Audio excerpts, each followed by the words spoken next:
বলে গেছেন মোর দয়াল নবীজি করো নারীর সম্মান রে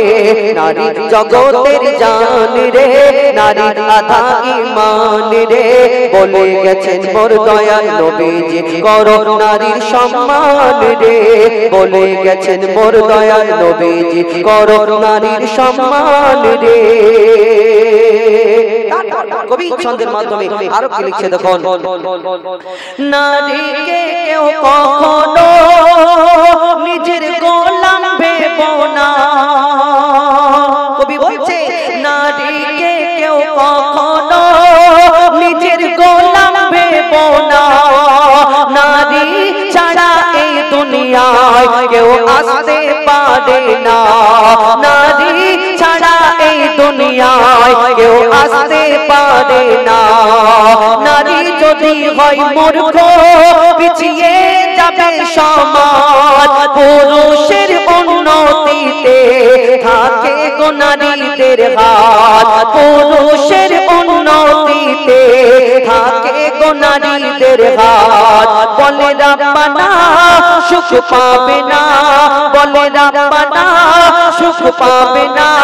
করলে নারীর অপমান রে নারী জগতের জান রে নারী আধা ঈমান রে বলে গেছেন মোর দয়াল নবীজি করো নারীর সম্মান রে আমাদের প্রায় এখন ঘরেতে অশান্তি সব সময় লেগে থাকে কখন ছেলে পুলের যখন বিয়ে হয়ে যায় একটা বৌমা আসে বলে কি বৌমা এলো আর ঘরে আমাদের অশান্তি কিন্তু চালু হয়ে গেল কিন্তু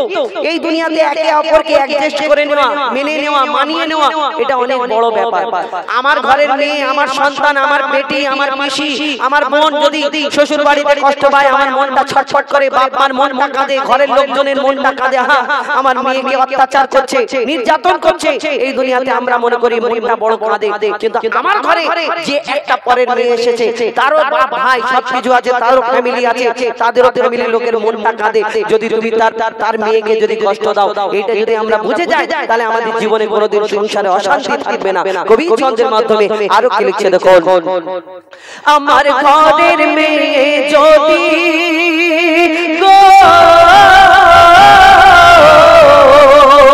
আমার ঘরের মেয়ে যদি শ্বশুর বাড়ি কষ্ট পায় মা বাপের মনটা কাঁদে আর বুকটা ফেটে যায় মা বাপের মনটা কাঁদে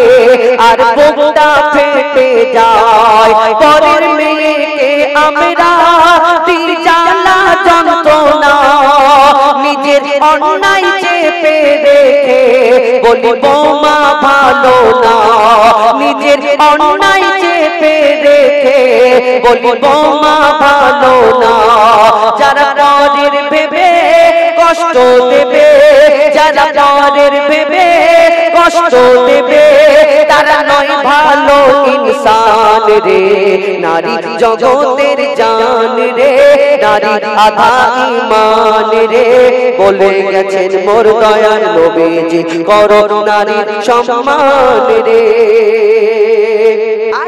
আমার মা বোনেরা মনে করছে হ্যাঁ নারীকে কি সম্মান কি ইজ্জত দিয়েছে হ্যাঁ নিশ্চয়ই দিয়েছে সম্মান ইজ্জত দিয়েছে কিন্তু তোমাদেরও কিছু করণীয় কর্তব্য এই দুনিয়াতে আছে একটা আমরা জানি মা বাবার মায়ের পায়ের তলায় জান্নাত সন্তানের একটা ছেলে আমি হুজাইফা আমি যদি 50 বছর বেঁচে থাকি আমার মাও যদি সারা জীবন বেঁচে থাকে আমি 50 বছর আমার মায়ের খেদমত করতে পারবো এই দুনিয়াতে মায়ের পায়ের তলায় জান্নাত যদি আমার মাকে খুশি করতে পারি খেদমত করে তাহলে আমার জন্য জান্নাতের রাস্তা কিন্তু সোজা হয়ে যাবে এটা আমরা জানি কিন্তু একটা মেয়ে 15 বছর 16 বছর 17 বছর 19 বছর 20 বছর বিয়ে হয়ে যাবে তার মায়ের খেদমত করতে পারবে কি আমার মা বলে হ্যাঁ পারবে না কিন্তু তার জন্য কি ওই মায়ের খেদমতটা যদি মানে বিফলে যায় মানে তার মায়ের খেদমত যদি না করতে পারে তাহলে তার কি জান্নাতের রাস্তা সোজা নেই আছে এই দুনিয়াতে তুমি যখন পরের বাড়ি চলে যাবে সেই তোমার স্বামী যে হবে তুমি যদি তোমার স্বামীর খেদমত করে তোমার স্বামীর মনকে জয় করে নাও এই দুনিয়াতে তাহলে তোমার জন্য জান্নাতের রাস্তা সোজা হয়ে যাবে কেন একটা স্ত্রীর তার স্বামীর পায়ের তলায় এই দুনিয়াতে জান্নাত। তুমি মায়ের ভালোবাসা দেখছো, কিন্তু এই স্বামীকে আল্লাহ কি সম্মান কি ইজ্জত দিয়েছে এটা তুমি বোঝো না। একটা তুমি যদি কিছু বলো, এখন ডিজিটাল যুগ, মেয়েরা মানে সমান সমান অধিকার চায়। এখন কিছু যদি বলে হ্যাঁ গো এইটা কোথায় গো, খ্যাক করে উঠে, হ্যাঁ ওইখানে আছে দেখে নিতে পারো না, বলে না এরকম করো না। এই জোর গলায় কথা বলো, উঁচু আওয়াজে কথা বলো স্বামীদের সঙ্গে। কাল কিয়ামতের ময়দানে যখন উঠবে, সেখানে যখন তোমাদের শাস্তি দেওয়া হবে, সেইখানে সেদিন বুঝতে পারবে যে স্বামীর কদর যদি আমি করতাম আজকে বেঁচে যেতাম। কাল কিয়ামতের ময়দানে আফসোস করবে, হায় হায় করবে। কবি ছন্দের মাধ্যমে সেই সম্পর্কে আরো কি লিখছে দেখো। মা বোনেদের কাছে করি আমরা আবেদন, তোমার পিতা আর স্বামী পাবে সম্মান, ভালো হলে তোমার চাল চলো। তোমার পিতা আর স্বামী পাবে সম্মান, ভালো হলে তোমার চাল চলো। যতই থাক না তোমার আমল, যতই নামাজ পড়ো রোজা করো, কবি লিখছে যতই থাক না তোমার আমল, যতই হও না পরহেজগার, মইদুল ইসলাম বলে যায় তোর সব কিছু বেকার। মইদুল ইসলাম বলে যায় তোর সব কিছু বেকার। কেন? স্বামীর মনে কষ্ট দিলে, স্বামীর মনে কষ্ট দিলে যাবি সোজা জাহান্নাম রে। নারী জগতের জান রে, নারী আধা ঈমান রে। বলে গেছেন মোর দয়াল নবীজি করো নারীর সম্মান রে। বলে গেছেন মোর দয়াল নবীজি করো নারীর সম্মান রে। বলে গেছেন মোর দয়াল নবীজি